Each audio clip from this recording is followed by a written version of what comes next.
செந்தமிழன் சீமான் சும்மா அண்ணல் தெரிக்கும் பேச்சு அவருடைய அடையாளம். ஆனா பையன் ரொம்ப அருமையா பேசுவாப்புல. ஆனா வாய் திறந்து அண்ட புழுகு தவிர ஒண்ணுமே வராது. செந்தமிழன் சீமான் ஒரு நிகழ்ச்சியில பேசுறாரு. என்ன சொல்றாரு? தமிழர்களோட வாழ்வியல்ல ரொம்ப உயர்ந்தது எது, அதனுடைய அறம் அப்படின்னு சொல்றாரு. எது தமிழர்களோட உயர்ந்தரம்? பிறப்புக்கும் எல்லா உயிர்க்கும், மனிதர்களை விட எல்லா உயிர்களையும் கொண்டாடியது தமிழ் இனம் அப்படின்னு சொல்றாரு. அதுதான் தமிழர்கள் உயர்ந்த அறம்னு சொல்றாரு. நான் கேட்கிறேன், தமிழர்களோட உயர்ந்த அறம் எல்லா உயிர்களையும் கொண்டாடுவதுன்னா நான் கேட்கிறேன், கதிர் வெடித்து பிளம்பு விட கடல் குதித்து சூடாற்ற முழுமை மிகு நிலப்பரப்பின் முதல் பரப்பு தோன்றிவிட நதி வரும் முன் மணல் திருமுன் முன் தோன்றிய மூத்த மொழி தமிழ் மொழி என்றான். ஒரு கல்லும் மண்ணும் தோன்றுவதற்கு முன்னால் தோன்றிய முதல் இனம் தமிழ் இனம். அப்படின்னா உலகில் இருக்கிற எல்லா இனங்களுக்கும் முதன்மையான ஒரே இனம் தமிழ் இனம் தானே. தமிழினத்திலிருந்து தான் எல்லா இனங்களும் தோன்றி இருக்க முடியும்.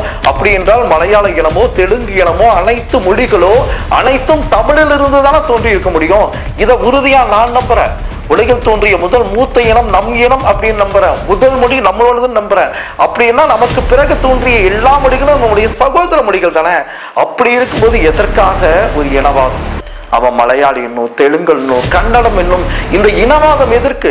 ஒட்டுமொத்த மனித குலத்தையும் தன் இனமாக நேசித்த தமிழ் ஜனத்தின் பெயரால், தமிழின் பெயரால் நீங்க பிழைப்பு நடத்தி கொண்டு தொடர்ந்து இனவாதம் பேசி, தமிழர்களுக்கு இனவாதத்திற்கு தொடர்பே இல்லை. ஒட்டுமொத்த மனித குலத்தையும் நேசித்தவன் தமிழன். யாதும் ஊரே யாவரும் கேளீர்னு கொண்டாடினவன் தமிழன். கேளீர்னா கேளுங்க அப்படின்னு அர்த்தம் இல்ல, கேளீர்னா சொந்தங்கள்னு அர்த்தம். ஒட்டுமொத்த உலகத்தையும் தன் உறவாய் நேசித்தவன் தமிழன். அப்படி இருக்கும்போது தமிழின் பெயர் சொல்லிட்டு இருக்கிற நீங்க எதற்காக தமிழரை ஒரு இனவாதிகள் போல அடையாளம் காட்டுறீங்க? உங்களுக்கும் தமிழுக்கும் நிச்சயமாக தொடர்பில்லை. தமிழ் என்பது உலகின் முதல் மூத்த மொழி, எங்கள் உயிர் மொழி.